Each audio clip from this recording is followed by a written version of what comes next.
होर मुकाम ते जाना जेड़े लोग अपना गोश्त कट कट के खान रहे ने, मैं पूछना है कौन ने सोने दूसरे लोगों के उत्ते जबान की दराजी करते सन। होर अगे जाना कई लोग ऐसे ने तांबे दे नौ ने नौवां ना अपने जिस्म का माच पे नोचते ने। सोने कौन ने फरमाया तेरी उम्मत दे गीबत खोर लोग ने, ये गीबता करते सन गीबता।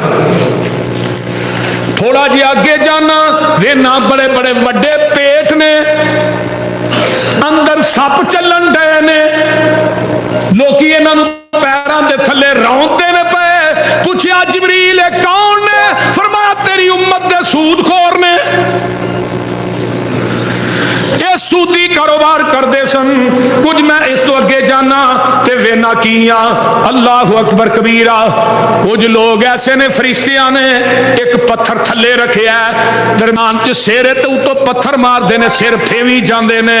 जिबरील कौन लोग ने?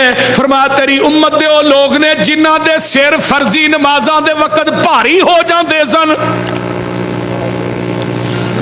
कुछ लोग मैं वेना वा वो इस तरह फसल कटते ने ते पिछों में हुंदी जा रही है, फिर कटते ने फसल फिर उवें हुंदी जा रही। जिबरील कौन ने? फरमाया तेरी उम्मत दे मुजाहिद ने जेड़े अल्लाह दे रस्ते जिहाद करते रहे ने।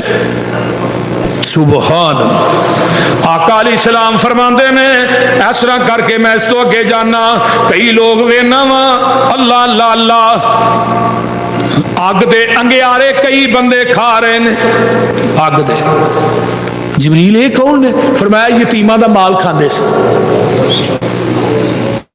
यतीमा दा माल खांदे सन जेड़े जहन्नम दे अग दे अंगियारे खा रहे ने। कुछ लोग ऐसे ने जिन्हां दे कपड़ियां नूं अगे भी पाबंद लगे ने पिछे भी, ते वो घास पे चरदे ने घाह खांदे ने पे।